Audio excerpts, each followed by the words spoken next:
तो hello guys, welcome to our channel half lawyer. तो आज हम सब पढ़ेंगे powers of president of India. मतलब जो भारत का राष्ट्रपति है उसके पास क्या क्या पावर होती है। ये लॉ में कॉन्स्टिट्यूशन का टॉपिक है, कॉन्स्टिट्यूशन पार्ट 2 का। तो इसे हम ब्रीफ में आज पढ़ेंगे कि क्या क्या पावर्स होती है, कितने प्रकार की पावर्स होती है। तो सबसे पहले जो पावर होती है राष्ट्रपति के पास वो होती है legislative powers. Second is executive powers. Third is judicial powers. Fourth is financial. Fifth diplomatic. Sixth military and seven emergency powers. तो सबसे पहले हम बात करेंगे लेजिस्लेटिव पावर्स के बारे में। President is essential part of India parliament. मतलब प्रेसिडेंट जो होता है, राष्ट्रपति जो होता है, वो इंडियन पार्लियामेंट का बहुत महत्वपूर्ण सदस्य होता है। The parliament conduct 3 sessions each year. जो पार्लियामेंट होता है, भारत का संसद होता है, वो हर साल 3 सेशन कंडक्ट करता है। The president summons both the houses of parliament and prorogues them. जो राष्ट्रपति होते हैं, मतलब प्रेसिडेंट होता है, वो बोथ द हाउसेज, मतलब जो भी दोनों हाउस होते हैं पार्लियामेंट के, उनको बुलाता है एंड प्रोरोग्यूज देम, और उनको कैंसिल भी कर सकता है। He can dissolve the Lok Sabha on the recommendation of prime minister.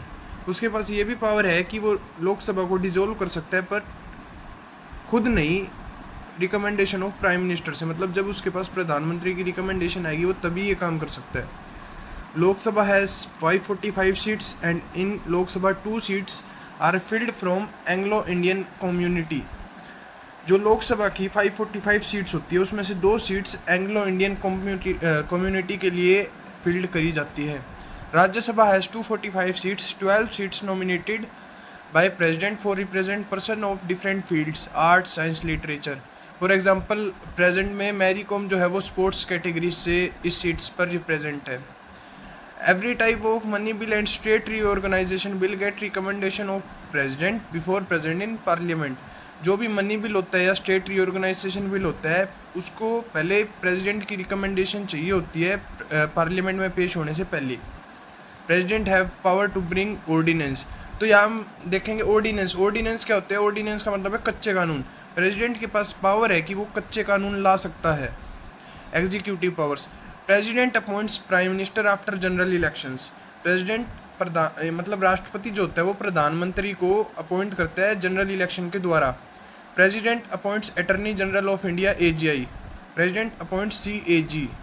President जो होता है वो CAG को अपॉइंट करता है। President appoints chief election commission. Chief election commission जो होते हैं उनको भी प्रेसिडेंट ही अपॉइंट करता है।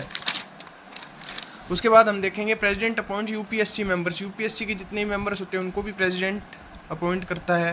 President appoints finance commissions members. Finance commissions members भी प्रेसिडेंट द्वारा अपॉइंट किए जाते हैं। The governor of a state is appoint by the president. जो गवर्नर होता है एक स्टेट का, वो भी प्रेसिडेंट के द्वारा ही अपॉइंट किया जाता है। उसके बाद हम देखेंगे जुडिशियल पावर्स। जुडिशियल पावर्स क्या होती है? जो राष्ट्रपति के पास जुडिशियल पावर है उसमें the president shall have power to grant pardons, reprieves, respites और रेमिशंस ऑफ पनिशमेंट, और टू सस्पेंड, रेमिट और commute the sentence of any offence. मतलब कि प्रेसिडेंट के पास ये पावर है, वो किसी भी कैदी की सज़ा माफ़ कर सकता है, मृत्यु की सज़ा को रोक सकता है, और चाहे उस पर मर्डर का केस हो तो वो उसे भी खारिज कर सकता है। मतलब प्रेसिडेंट के पास ये पावर है, वो किसी भी केस को न्यायपालिका से हटाकर उस पर माफ़ी दे सकता है। Financial powers. फाइनेंशियल पावर्स क्या होती है? President make finance commission after every 5 years which helps to divide revenue between central and state. अब जो राष्ट्रपति होता है वो हर 5 साल में फाइनेंस कमीशन बनाता है, जो क्या काम करता है? जो रेवेन्यू डिवाइड करता है बिटवीन सेंट्रल एंड स्टेट। उसके बाद आती है हमारी diplomatic powers. If India sign any agreement on international level then it is done on the behalf of president. अगर इंडिया कोई भी एग्रीमेंट जो कि इंटरनेशनल लेवल पर हो वो साइन करता है तो उसमें प्रेसिडेंट का बिहाफ ज़रूरी है। उसके बाद हम पढ़ेंगे मिलिट्री पावर्स। मिलिट्री पावर्स क्या होती है? President is supreme commander of forces of our country. President जो है, जो भारत की फोर्स है, उसका सुप्रीम कमांडर कहा जाता है। President appoints chief of Indian army, Indian navy and Indian air force. प्रधानमंत्री अपॉइंट करता है चीफ को इंडियन आर्मी के, इंडियन नेवी के और इंडियन एयरफोर्स के। President have power to declare war with any country. अगर प्रेसिडेंट को लगता है कि इस कंट्री से हमें वॉर करनी पड़ेगी तो वो उसके पास ये पावर है कि वो किसी भी कंट्री के खिलाफ वॉर डिक्लेयर कर सकता है और जब वो चाहे उसे कैंसिल भी कर सकता है।